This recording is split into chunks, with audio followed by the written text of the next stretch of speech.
Paz, Senhor, meus irmãos, estamos estudando a lição 4 da Revista dos Jovens. O título da lição é Proteção contra a Imoralidade. Um trimestre alcança um futuro feliz e seguro. Conselho de Salomão no livro de Provérbios, um convite à sabedoria e às promessas de proteção. Revista comentada por pastor Marcelo Oliveira. Dando prosseguimento ao nosso estudo sobre Provérbios, hoje estaremos estudando o capítulo 5, que fala sobre, mais uma vez, esse tema de proteção contra a imoralidade. Então, Salomão aconselha ali o seu filho e, consequentemente, a todos os jovens, toda a sua descendência, a viver uma moralidade bíblica, ou conforme se ensina no Novo Testamento, uma moralidade cristã, pois assim estaria protegido, estaria vivendo com o coração sábio para se livrar de todo caminho mau e caminho de morte que a imoralidade leva. O texto principal da nossa lição diz: Diz a sabedoria, tu és minha irmã,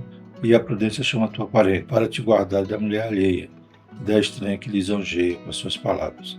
Provérbios 7, versículos 4 e 5. O resumo da lição: a sabedoria divina nos protege da imoralidade sexual, concedendo-nos as virtudes do domínio próprio e da temperança. Então a Bíblia nos orienta a essa vida santa, essa vida que, andando no Espírito, podemos produzir o fruto do Espírito, dos quais domínio próprio e temperança fazem parte. De outra forma, seria sem domínio, sem autocontrole, vivendo pelos instintos ou se conformando com o mundo. Mas o mundo, principalmente na nossa época, vive um contexto de uma sociedade sexualizada, em que a cultura está completamente entregue a essa forma de pensar, esse modo de que o mundo acredita, as pessoas acreditam que os princípios bíblicos são uma forma de repressão sexual, mas a Bíblia nos orienta o caminho certo. Não adianta viver de qualquer maneira, viver buscando os prazeres e um dia ter que prestar conta a Deus na eternidade, sofrer o dano. Que Deus nos ajude, sigamos os conselhos que Deus nos dá para podermos um dia morar com Ele. Glórias a Deus. E também ter uma vida em paz, uma vida sadia, sem todos os perigos e os riscos que essa sexualidade livre, que as ideologias pregam, nos levará. Que Deus nos ajude.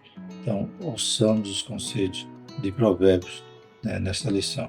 O texto bíblico se encontra em Provérbios 5, do verso 1 ao 14. Filho meu, atende a minha sabedoria, a minha razão inclina o teu ouvido, para que conserves os meus avisos e os teus lábios guardem o conhecimento.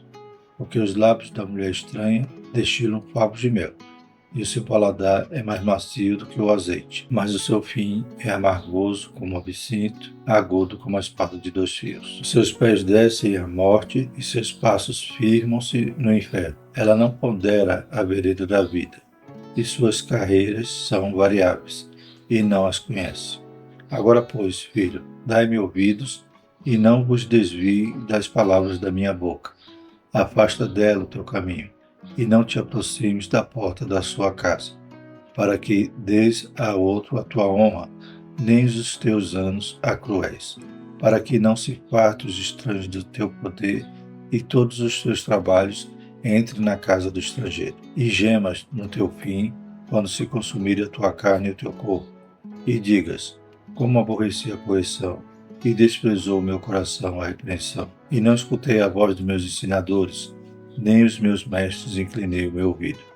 Quase que em todo o mal me achei no meio da congregação e do ajuntamento. Glórias a Deus. Então vemos aqui no final o jovem com remorso, reconhecendo que deveria ter ouvido o conselho dos seus ensinadores, se ele envereda nessa situação, atrás da mulher estranha, da mulher alheia, adultério, prostituição, tudo isso. Então, ele percorrendo esse caminho, depois ele vai passar para outro caminho, do remorso e do arrependimento. Mas muitos prejuízos já foram gerados para a sua alma e para a sua vida. Os objetivos da nossa lição são mostrar a advertência bíblica contra a imoralidade, compreender a relevância de Provérbios 5 contra a imoralidade e saber que a moralidade sexual cristã é uma proteção contra a imoralidade. É isso que a Bíblia vai nos ensinar, a respeito dessa moralidade sexual cristã. E o mundo vai ensinar o contrário. vai ensinar sexo livre, vai ensinar o lema, né? Meu corpo, minhas regras. Então, faz de qualquer forma, sem compromisso, desconstrói, né, a importância do casamento, dessa instituição que Deus criou, né? Banaliza. Então, o mundo vai na contramão da Bíblia. Mas o crente tem que estar com a lâmpada dos seus pés e a luz do seu caminho sempre acesa, que é a palavra de Deus. Introdução. Nessa lição estudaremos a respeito da imoralidade sexual. Meditaremos no capítulo 5 de Provérbios e a partir desse texto veremos o quanto ele é relevante atualmente, pois vivemos em uma sociedade marcada pela sexualidade em tudo quanto é produzido do ponto de vista cultural. Finalmente nos conscientizaremos a respeito da moralidade sexual ensinada pela Bíblia como instrumento protetor contra a imoralidade sexual na vida do jovem cristão. Assim veremos que quem pratica a moralidade sexual bíblica age com sabedoria. Então, ouvir o conselho, ouvir os ensinadores, buscar a palavra de Deus para a orientação de todas as áreas da nossa vida, certamente seremos sábios e estaremos protegidos contra todo esse mal.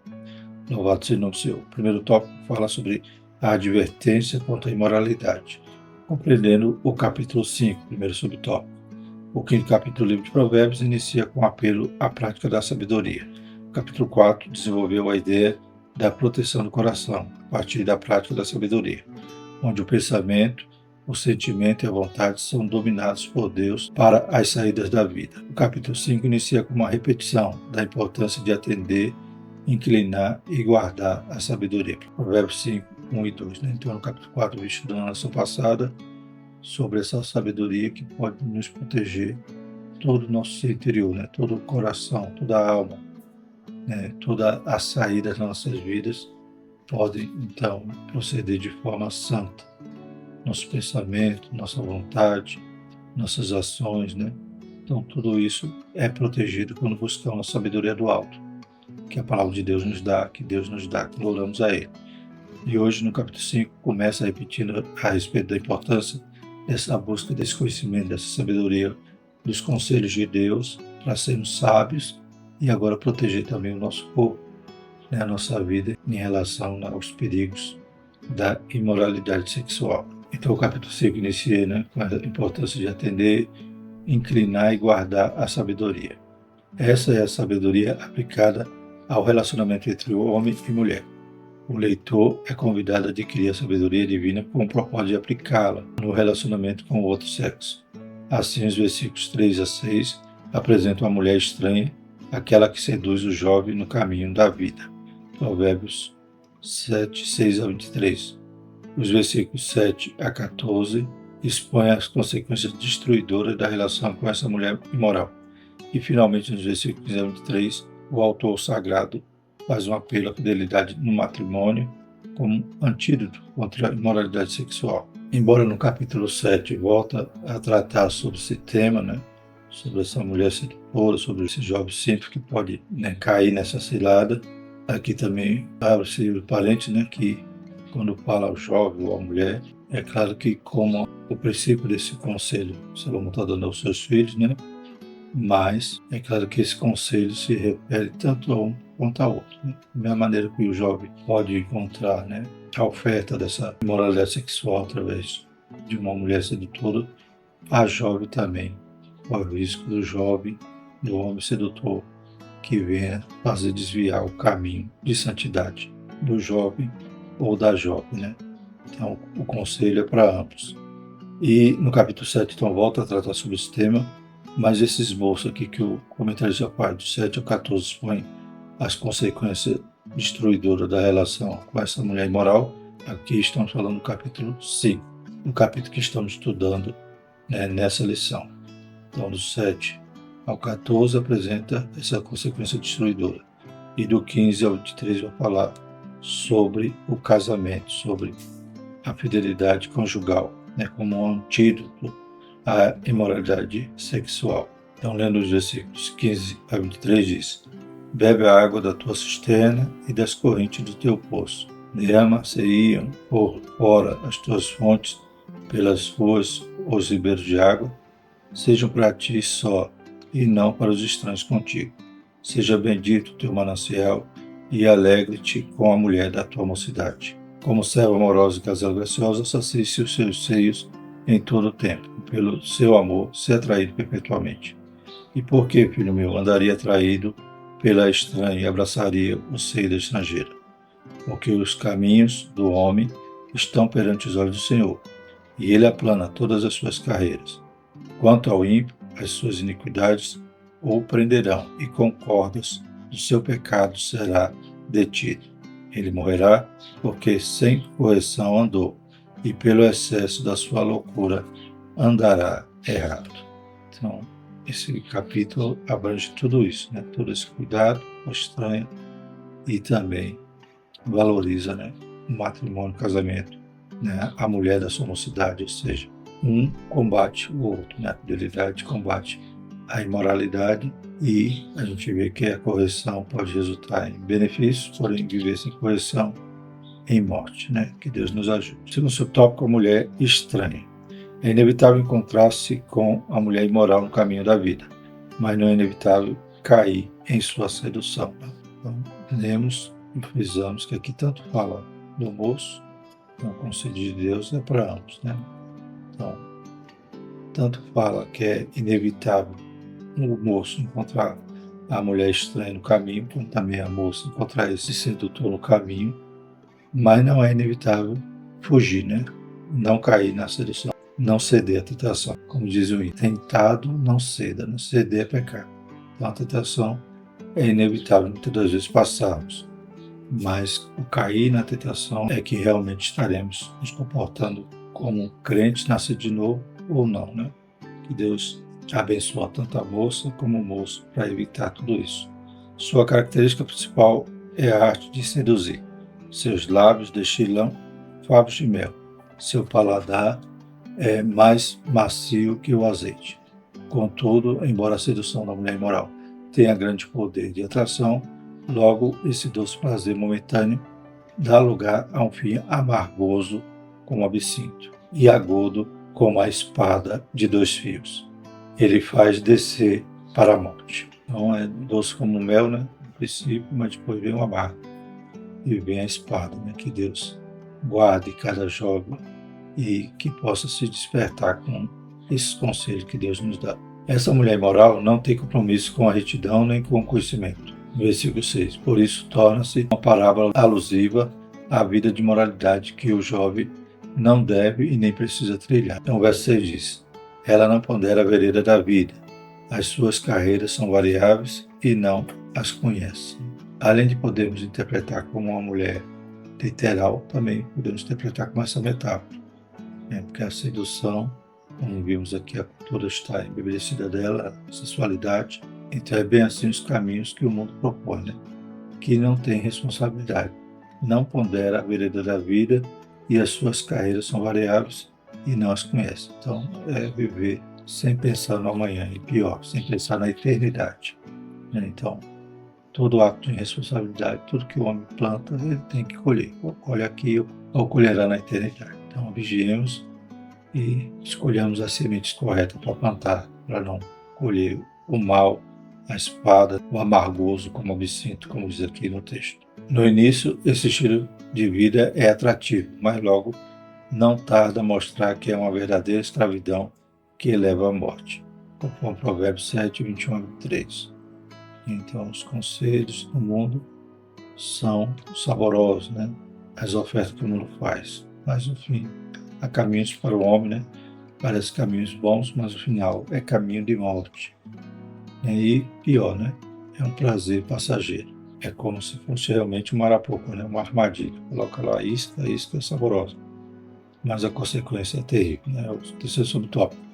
As consequências da imoralidade. O versículo 7 e 14 inicia com o apelo do sábio. Afasta dela o teu caminho e não te aproximes da porta da sua casa. Então a Bíblia diz que até da aparência do mal a gente tem que se afastar. Provérbios 5:8. Ora, se o jovem não se afastar, né, e aqui o comentário já começa a colocar o jovem ou a jovem, né? Se o jovem ou a jovem não se afastar da mulher ou do homem imoral, esta, né, ou este, o tragará. O tempo passará e o remorso consumirá a sua vida desse ou dessa jovem. Então ele ou ela falará no seu coração: como aborrecer a correção. Por isso, o caminho do bom senso está em ouvir a voz dos mestres e dos ensinadores, né? Pois a vontade de Deus é que não sejamos condenados dentro da congregação dos santos. Por isso, seguir o caminho da mulher imoral é percorrer o caminho da perdição, da insensatez e do desequilíbrio moral. Naturalmente, os jovens cristãos são convidados pelo texto sagrado a não trilhar a marcha da insensatez moral. E nesse ponto, né, muitos jovens não ouvem nem os conselhos de seus pais. É interessante que o mesmo conselho que seu pai está te dando hoje, um dia você vai dar aos seus filhos. Desprezas hoje, né? Provavelmente será desprezado no futuro. Que valorizemos a sabedoria que os pais têm também para nos desviar desse caminho, né? A Bíblia nos orienta e se fazer surdo, teimoso e desobediente, é claro que terá consequências. E um dia você vai amargar também essa situação que você vai estar do outro lado, aconselhando o filho, e ele também não vai querer te ouvir. Então, trilhemos veredas retas para não sofrer e também para poder depois ser modelo e exemplo e sábio, né, para aconselhar. Segundo tópico, a relevância de Provérbios 5 contra a imoralidade. Primeiro subtópico, uma sociedade sexualizada. Por que Provérbios 5 é tão relevante para nós? Ora, nossa geração é herdeira dos movimentos sociais de constatação sexual, mais especificamente a partir do que foi denominado protestos de maio de 1968, em que um movimento de jovens franceses protestou contra os valores do Ocidente na Universidade de Paris. Movimentos parecidos também estavam em andamento na América do Norte e Inglaterra. Esse período histórico marca o início da ideia da normalização da constatação de qualquer perspectiva de moderação na questão sexual, né? Então, muitos foram os movimentos nessa época, né? E havia até lemas, né? Sexo, droga e rock and roll, né? Em alguns festivais americanos. Então, a gente vê que buscava-se essa liberdade sexual, né? Os feministas também começam a ganhar voz, né? Então, lemas como meu corpo, minhas regras, questão da apologia ao aborto, tudo isso vai surgindo a partir daí. E sempre, né, é uma crítica, é um ataque, né, aos princípios bíblicos. A moral e os bons costumes, para eles, era a repressão sexual. Deveria se viver os instintos e, como diz um cantor aqui brasileiro, né, que é válida toda forma de amar. Então, é isso que eles pregam, é isso que eles imaginam. E o casamento é banalizado, a Bíblia é banalizada, pois não querem ouvir esse conselho nem seguir a direção que Deus nos dá. E os conselhos de Deus são bons. É para o nosso bem, é para o nosso futuro, é para a eternidade. É para, né, não vivermos no pecado. Jesus nos salva, nos perdoa, nos lava, nos purifica, mas não podemos voltar à lama novamente. Como a Bíblia diz, né? Semelhante ao cachorro que vomita, depois volta a comer o próprio vômito. Que Deus nos ajude a permanecer puro, santo e viver em conformidade com a palavra de Deus. É difícil, é. Viver em santidade não é fácil. Mas Jesus disse, renuncie a si mesmo. Então, a cada dia, toda a sua cruz, renuncie a si mesmo e segue Cristo. Glórias a Deus. Esses dias eu vi um vídeo de um moço, né, que estava renunciando à sua prática homossexual. Provavelmente ele foi muito atacado por isso, né? Claro que a sociedade que prega entre aspas, né, politicamente correto, vai achar que ele está ofendendo os outros, que está sendo preconceituoso, que está sendo um fundamentalista, um religioso. Mas ele está pelo caminho certo, renunciar, né? É isso que a Bíblia nos ensina. Não só a imoralidade sexual, mas todo pecado. A mentira, o adultério, o orgulho, né? Tudo.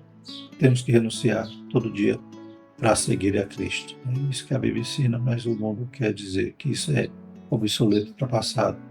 E o que vale, né, é o prazer, a busca pelo prazer de ser feliz, entre aspas, que é uma felicidade aparente, passageira, né, e com consequências terríveis, uma felicidade em que vive de forma libertina, né, de forma a dar vazão à sua carne, ao seu pecado, aos seus instintos. Mas a Bíblia nos mostra o caminho para o céu, para cima, que é o céu, para nos desviarmos do caminho de baixo, que é o inferno.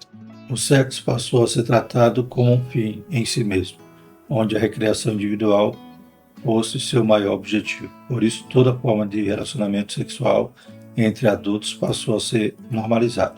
O slogan "Proibido Proibir" resume bem os valores seculares que a nossa geração herdou a partir de maio de 1968. Segundo o subtópico, não se pode dominar o desejo sexual. Essa era a consequência das ideias gestadas por trás do movimento de 1968. A tese da vida sexual moderada nos limites do matrimônio, como ensina a fé cristã, como repressão sexual, é uma consequência natural do que já estava gestado por intelectuais antes do movimento de 1968. Hoje o jovem está inserido em uma cultura secularizada, cheia de sexualidade, em que o movimento cultural pop, com suas músicas, filmes e literatura, estimula a sexualização dos corpos de modo que leva a pessoa a pensar de fato ser impossível moderar os instintos sexuais. E tudo isso era pregado. Antes mesmo desse movimento de 68, os intelectuais dizer que não se pode dominar, tem que dar vazão aos instintos, aos desejos sexuais, e por isso não pode tolher, não pode proibir nenhuma forma de relação. Mas a Bíblia mostra o contrário, que o matrimônio protege-se contra tudo isso, e que a vida sexual Deus criou sim, mas para viver com responsabilidade e para a satisfação e prazer mútuo de um casal, guardado ali debaixo de uma aliança. Logo, as consequências naturais dessas ideias são gravidez precoce, multiplicação dos abortos propositais, vício e pornografia, transição de gênero. Então, a cultura está permeada dessa sensualidade, dessa sexualidade livre, e tem influenciado a cada geração a viver dessa forma. Achar que não pode dominar, que tem que liberar mesmo, e inclusive gerando consequências terríveis, como gravidez precoce ou os abortos propositais, além de vício, vício e pornografia. Então está de forma bem acessível, porque no smartphone, no celular, então toda essa oferta, de forma móvel, persegue ali o jovem, persegue o moço, a moça, pois a oferta da pornografia está a um clique, que Deus tenha misericórdia e vigiemos. Passamos como Daniel mais uma vez, em meio de uma geração perversa, ele decidiu não se contaminar. E terceiro subtópico, o enfraquecimento da ideia do casamento. Mais uma crítica, uma oposição que esses movimentos fazem. Naturalmente, em muitas realidades, o conceito bíblico de casamento é enfraquecido. A ideia de que o casamento é para sempre, que o relacionamento profundo e verdadeiro é para a vida toda, não faz sentido para muitos jovens hoje. Muitos deles se tornaram, de fato, produto do meio. E, infelizmente, já se casam com o pensamento de separar, se o casamento não der certo. O casamento foi banalizado e até a mídia, a cultura ensina assim. Outrora, se assistia um filme, tinha lá o romance, casavam-se e eram felizes. Para sempre, hoje não. Já é o mesmo protagonista de uma série, de um filme, ele tem inúmeras companheiras durante toda a trama. Então já se tornou algo descartável e as pessoas assistem aquilo, aprendem nos meios culturais e acham que aquilo é praticado na vida, e também casam-se, qualquer coisinha já descasa e acham que tem que ser assim, tem que ser feliz. Então não tem compromisso, nem para casar, nem para conviver. Não por acaso o apóstolo Paulo traça o panorama da profunda distorção da natureza humana, que pode ser constatado na vida de muitos jovens hoje. Por isso, Deus os entregou aos desejos pecaminosos de seu coração. Como resultado, praticam entre si coisas desprezíveis e degradantes com o próprio corpo. Está lá em Romanos 1:24. Então, a incredulidade é tanta, a imoralidade é tanta que Deus os entrega a viver dessa forma. Mas é claro que o final é trágico, tanto nessa vida, as consequências que vai colher aqui, como na eternidade, porque a vontade de Deus é outra, que vivamos de forma santa, de forma piedosa, e que guardemos a coroa que nos foi dada por Jesus Cristo. Então Jesus nos dá salvação, não podemos brincar com isso, viver de qualquer maneira e profanar o sangue de Cristo que foi derramado na cruz. O mundo já não liga mais para nada e quer viver assim, mas o cristão tem a palavra de Deus para orientá-lo, né, para buscar essa sabedoria do alto e ser protegido de toda essa imoralidade. É uma distorção completa do propósito de Deus para o bem-estar do ser humano. Por isso, Provérbios 5 faz muito sentido no cenário em que vivemos hoje. E o terceiro tópico é a moralidade sexual cristã como proteção contra a imoralidade. Primeiro subtópico, a delimitação sexual da moralidade cristã. Em uma de suas obras, o apologeta cristão C.S. Lewis nos lembra uma doutrina cristã constrangedora para quem não passou pela experiência da regeneração e se encontra imerso na cultura atual. A castidade como uma prática da virtude cristã. Dessa maneira, ele ainda nos lembra que a virtude da castidade se resume na seguinte regra: o casamento deve ser com fidelidade completa ao cônjuge, ou fora dele, apenas completa abstinência sexual. Essa castidade, a virgindade, são coisas que as pessoas já abominam, já acreditam que não precisa mais disso. Mas a Bíblia nos mostra que isso faz parte de quem é nascido de novo. Então, o C.S. Lewis ressalta que no casamento é fidelidade e fora o casamento é abstinência, ou seja, solteiro tem que viver de forma casta, até casar. Depois de casar, também tem que viver de forma fiel, valorizando a aliança que Deus selou, que Deus uniu, o homem não separa. Glórias a Deus. Então, essa castidade, a virgindade, ou uma vida casta de um solteiro, tem que ser prezada. É uma doutrina cristã. É algo que não é facultativo, mas sim obrigatório. Sim, pela palavra de Deus, a moralidade sexual tem uma delimitação muito clara. Foge da prostituição. Todo pecado que o homem comete é fora do corpo, mas o que se prostitui peca contra o seu próprio corpo. 1 Coríntios 6,18 e também conforme 7, versículo 8, 1 Timóteo 2,22. Assim, diferentemente das ideias dominantes da nossa sociedade cultural, a Bíblia não considera o instinto sexual degenerado como algo insuperável, em que o ser humano não pode vencer. Quem passou pela experiência da regeneração, com o auxílio do Espírito Santo, pode desenvolver as virtudes do domínio próprio e da temperança. E como o apóstolo Paulo, pode exclamar: todas as coisas me são lícitas, mas nem todas as coisas convêm. Todas as coisas me são lícitas, mas eu não me deixarei dominar por nenhum. Então, quem é regenerado, quem nasce de novo, tem a força do Espírito Santo para poder suportar, para ser temperado, para ter domínio próprio. E com isso saber o que o faz pecar, o que o afasta de Deus, ele pode então resistir a tudo isso. Todas as coisas são lícitas, mas sabe o que convém e não se deixa ser dominado por nenhuma delas. Então, ele vive uma vida santa e é claro que toda a tentação pode ser suportada, Deus nos dá força para isso, é só buscar nele e não brincar com o pecado, chegar mais perto para ver se cai. E também todo desejo sexual pode ser suportado. Então, como vimos no começo da lição, não estamos livres de ser tentados, mas podemos não ceder à tentação. Então, é inevitável, muitas das vezes, para encontrar, como diz aqui a mulher sedutora ou homem sedutor, mas não é inevitável resistir e fugir, como diz a palavra do Senhor. E o segundo tópico, a pedagogia da abstinência sexual. Então vimos que a sexualidade tem um limite, ou seja, ela só é para ser praticada dentro do casamento, dentro do matrimônio. Fora dele é abstinência, ou castidade. E agora vamos falar sobre essa pedagogia da abstinência. Aos jovens solteiros cabe o desenvolvimento da virtude da castidade cristã. Isso é, abstinência sexual como preparação para o casamento. Como vimos, do ponto de vista bíblico, então, o jovem ou a jovem não é puramente o instinto sexual.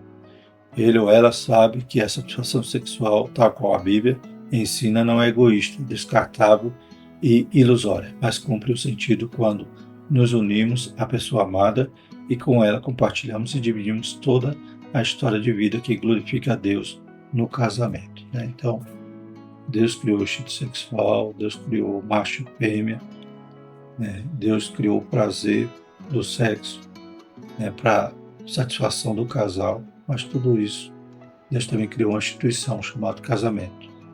E no casamento é que o jovem e a jovem vão encontrar nessa satisfação, não fora dele, pois o amor, né, pois essa relação sexual não pode ser descartável, egoísta, nem ilusória. Isso que se vê, isso que muitos estão caindo nessas ciladas e a consequência é inevitável. Não precisa nem ler a Bíblia para ver, né? Aqueles que andaram assim, pagam, né, hoje o preço caro. Né? Então, é melhor ouvir o conselho, né? Tem gente que diz que esse conselho fosse bom, não se dava, se vendia, mas ele tem um livro cheio de conselhos gratuitos, né? E são bons, né? Pois vieram de Deus. São gratuitos, mas são preciosos. Enquanto esse tempo não chega, nos guardamos, esperamos a pessoa amada. Desse modo, percebemos que a abstinência sexual é pedagógica, pois ela nos ensina que em tudo deve haver comedimento, equilíbrio, parcimônia, né, quer dizer, paciência, e com ela na vida de solteiro aprendemos que devemos esperar passar também por período de abstinência na vida de casado. Sim, a abstinência sexual também ocorre na vida dos casados, por causa de uma doença ou tratamento de saúde, em que um dos cônjuges não pode manter um relacionamento sexual regular por um período, que é por propósitos espirituais entre os cônjuges em comum acordo, 1 Coríntios 7:5. Assim, a abstinência sexual na vida de solteiro ensina que na vida de casado nem tudo no relacionamento entre o homem e a mulher tem a ver com sexo, né? Então, essa abstinência que ele aprendeu a esperar como solteiro, às vezes também vai ter que esperar como casado, por causa de uma doença, por causa de um propósito de oração, como diz aqui na lição, né? Então, nem tudo é sexo. E a pessoa, se não tiver controle, aí se houver esse período que tem que esperar no casamento, ele vai buscar fora, porque ele não controla. A gente sabe que isso aí é natureza carnal diabólica, né? Pois a Bíblia nos orienta a ter essa capacidade de equilíbrio, comedimento e parcimônia, ou paciência. Louvado seja o Senhor. Então, por isso que o comentarista diz que a abstinência pedagógica, ela vai ensinar a se comportar aí e não querer apenas do casamento, né? Essa satisfação em todo o tempo, né? Ter tempo de abstinência também. Terceiro subtópico, a beleza da vida sexual dentro do matrimônio cristão. Segundo o ensino bíblico, o relacionamento sexual só é possível no casamento. 1 Coríntios 7, 8 e 9. Essa união profunda e verdadeira se concretiza diante de Deus no relacionamento sexual entre um homem e uma mulher. Gênesis 2:24. Essa união, segundo o texto bíblico, ninguém pode separar. Marcos 10, 7 a 9. Pois ela não se resume à mera necessidade fisiológica, mas à necessidade de, diante de Deus, estabelecer um projeto de vida e viver um projeto atemporal divino, que é o estabelecimento de uma família. Então Deus faz tudo certo, né?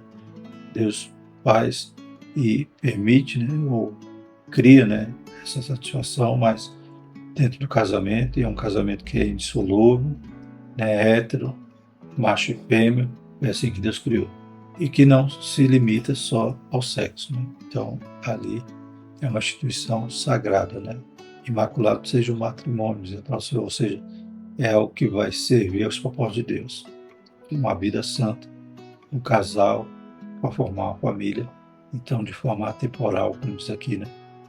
Um projeto atemporal. Deus criou lá no Éden e até hoje é válido essa planta, esse projeto que Deus fez, e se nós seguirmos, teremos uma construção abençoada para a nossa vida. Se a gente querer seguir aos rascunhos do diabo, do mundo, a forma como eles querem viver, as combinações, né, que eles querem criar, a gente vai ter uma construção toda capengante ou até ruirá rapidamente, né, em qualquer momento. Em vista disso, Provérbios 5 traz uma seção de versículos em que o sábio estimula que se desfrute da vida sexual com a sua esposa, aquela da sua juventude, né, como lemos lá em Provérbios 5, de 15 a 19. No casamento, homem e mulher pode e deve desfrutar do prazer sexual, em que o amor, o respeito e o compromisso de vida de ambos foram aliançados diante de Deus e da Igreja do Senhor, até que a morte os separe. Mateus 19, 6. Então, no casamento, sim, há essa satisfação mútua do casal, né? E o casamento é até que a morte os separe. Mas, como vimos aqui, também haverá período de abstinência que se aprendeu, né? Se disciplinou o período solteiro, né, de forma pedagógica. No caso contrário, se for alguém sem controle de nada, né, vai sofrer até no casamento. Conclusão. Temos visto os apelos da imoralidade sexual presente em nossa sociedade. Entretanto, a palavra de Deus nos afirma que não precisamos ser dominados por eles. É muito melhor viver de acordo com o que a palavra de Deus nos ensina, de modo que podemos, sob o Espírito Santo, ter nossos sentimentos e vontade ordenados pela palavra de Deus. Logo, no matrimônio, podemos nos realizar por completo de um modo que glorifique a Deus em nós, né? Então, mais uma vez, friso aqui que é uma característica daquele que é regenerado, que nasceu de novo. Não aquele que só frequenta a igreja, mas aquele que está seguindo a Cristo, é salvo e vai morar no céu. Ele tem essa capacidade de, com a ajuda do Espírito Santo, fugir de todo mal, de toda tentação. Glórias a Deus. Então, nas próximas lições, continuamos falando sobre provérbios, sobre essa proteção. Será interessante o tema da próxima lição, que é a proteção contra a preguiça. Glórias a Deus. Vamos orar? Maravilhoso eterno Deus, mais uma vez te louvamos, te agradecemos, Pai, pela tua palavra. Palavra não para os nossos pés e luz para o nosso caminho. Nós possamos estar com os olhos atentos, Pai, e seguindo essa direção que o Senhor nos dá, que é um caminho bom, Pai, que é para o bem-estar, Pai, do ser humano, para o bem-estar da família. Deus Santo, abençoa os jovens, que cada um possa estar vigilante, aleluia, buscando essa sabedoria do alto, praticando a tua palavra, para se desviar de todo caminho mal. Em nome de Jesus nós te agradecemos. Amém. Que a graça do nosso Senhor Jesus Cristo, o amor de Deus e a comunhão do Espírito Santo permaneça sobre nós, hoje e sempre. Amém.